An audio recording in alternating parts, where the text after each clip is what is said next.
Hey Gemini, this is your monthly reading for tarot, and this is for Gemini sun or rising signs for the month of October 2023. So we are back, yay, to our regularly scheduled videos, which I'm stoked about. Thank you guys so much for your patience with everything that was going on with family last month. I really do appreciate it. So let's take a look at what's happening this month. Remember that these are collective readings. I've said it before, and I'll just say it again.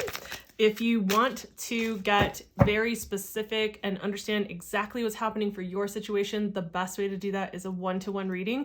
Information for that is down below if you want to book with me. So otherwise, with collective readings, I also watch collective readings, just got to kind of watch it month to month and go, okay, is this my message this month? Does it resonate? Really asking yourself if it resonates, not just because you don't like the cards, but whether it really resonates. And if it does, awesome. If it doesn't, not your message this month. Go check out if this is your sun sign, go check out your rising sign, right? And that's what I do when I watch collective readings as well, because you got to know that you can't hit it on the nail for every single sun sign out there when it's not a specific reading, right? So we are taking a look at the beginning, middle, and end of the month.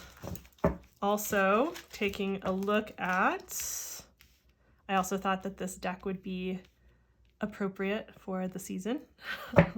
Which I totally love. So I'm getting this for the spiritual advice. Let's pull feeling that one for the challenge. All right, Gemini. So let's see what we've got going on for you this month. Of the readings that I do, if you're new here, welcome, but these are the longer readings. So the bi-weekly readings, those are approximately 5-ish minutes on average. These are somewhere around the 15-minute mark because we're going through the entire month. So in order to focus this and have a lens through which we can put this reading, we look at the astrological houses to see which area of life this is coming up for.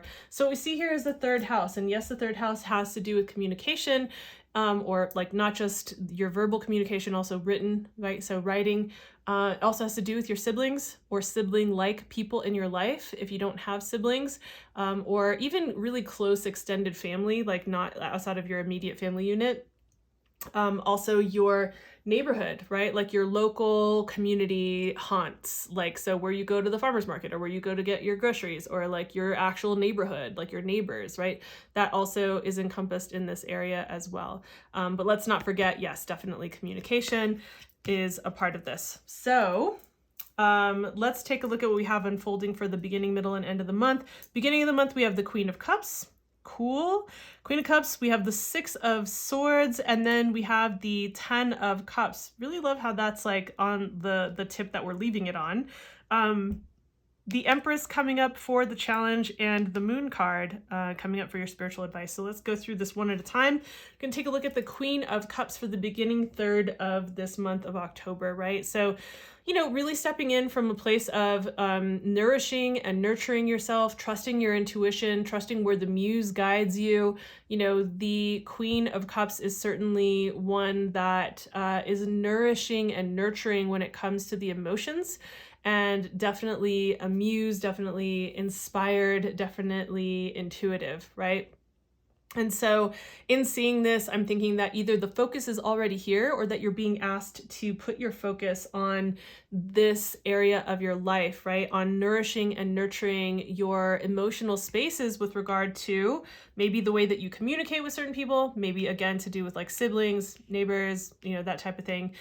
So that's what I see coming up in the beginning of the month for you, right? So, and I feel like her energy just in our modern fast-paced world can often be forgotten about how important it is to really do this. So when I say that, and I say nourish and nurture your emotional spaces and how you communicate and the way in which you do this, or the way that you receive communications even, and how you're able to nurture yourself through that, this is extremely important to the health of ourselves overall, and I think it just kind of gets thrown to the wayside when we're in the middle of busyness and just living our lives. So I just want to highlight that. I just think that's really important because I felt a couple eye rolls out there. It's And believe me, I've received messages like this in the past, and I've also done the eye roll, so I'm just kind of like putting it out. And the middle part of the month, we have the Six of Swords. I think that there are certain people, like, here's the thing, you can't let yourself be stopped by other people's their pace of progress and personal growth in this world. You have some place that you are moving towards, or maybe moving away from, perhaps moving away from your neighborhood, maybe not, but there's a place that you're moving towards in your life. And sometimes it can be a little bit of a challenge to think that we might be leaving somebody behind or leaving certain people behind, and the thing is that, like, everyone's time, timing is different. So some people, they might catch up at a certain point further along the path. They might have some kind of sprint. The point being, you cannot slow yourself down and stop your life and your progress completely because you're concerned about whether someone's going to be able to catch up or whether they can keep pace or not. I'm not saying to bulldoze people. Obviously, when I talk about these things, hopefully if you've been listening for a little bit, then you know that I speak about this from a place of, like, hopefully you understand balance, and that I would hope that we all do this in a way that is respectful and conscious as much as possible, with as much compassion as possible, while also honoring ourselves and the impact that we have in the world around us, right? So to the best of our ability. But really the message here is, like, okay, look, you can't take it all with you. You can't take everyone with you, and you're not meant to. People will make their way to the new land that you're on your way to, or they won't. And there might be a little bit of grief in that. There might be a little bit of sadness in that, if you see that you might need to spend less time with certain people and more time on your path and focused on that. And if you are to do that and follow that, I see coming to the end of the month, it's like, I think there's a level of maybe connectedness to your overall dream, what it is that you want for yourself in this world, right? Like, the 10 of Cups is, it's the life that we feel most drawn to, that we want to create for ourselves, that we feel would make us the most blissful, the most happy, the most joyous, the most free and expressed, and whatever that is for us, right? And so for some people that's family and a piece of land, and for other people that is leaving what's familiar and going far away. And that could very well have to do with what's happening here. Maybe you're planning a move, maybe you've been considering it and you're not sure whether you should or should not, or maybe it's just really about a trip that you feel would be life shifting in a way, because you feel it would impact your own personal growth in some sense, right? So whatever it is, I feel that you're coming to the end of this month, and there is this connection, or this feeling into what your life could really feel like, and maybe even feeling more drawn or motivated to be in that space. Either way, your attention is being pointed and drawn to focusing on that towards the last third of the month. The Empress card being in the challenge position, I think it's just like, really, again, I feel like there's this undercurrent, like there's this theme of needing to own your desires, to own where it is that you want to go, to own your direction, and to step fully into yourself. The thing about the Empress is that she knows her value, she knows her worth. She's also just like pregnant with life, pregnant with like creativity and inspired, and just wants to experience like what feels delicious, the senses all being tickled and delighted, and to feel like the good food, good wine, good company, good music, abundance, and to be in a space of abundance and to be feeling really from that place. The entire month, it looks like, is like stepping into your heart space, stepping into your feelings and your emotions. I think that your emotional spaces, I'm not saying that we should all always make decisions from just a purely emotional place. However, I think there are times where we need to really integrate more of what it is that we are feeling in these deeper spaces, because we need to like integrate that into our decision making. And so I think once you get really connected to like what you really feel like you deserve or want or are moving towards, right? Like there is this process that I see coming through.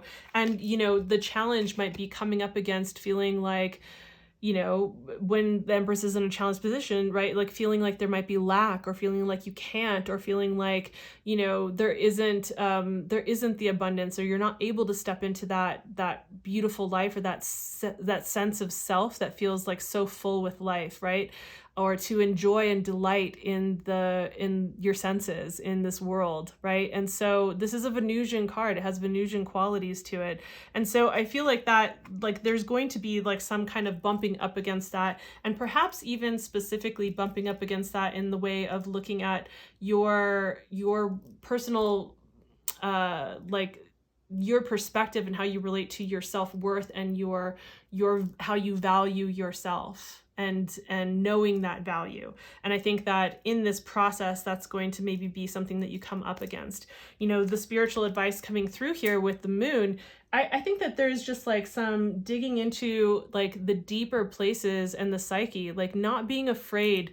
You know, the cool thing about the moon is like it taps into the subconscious. It taps into the under the surface. It can tap into areas that we feel trepidatious about going into, like shadowy areas, things that we haven't allowed ourselves to fully see or fully feel or fully think about.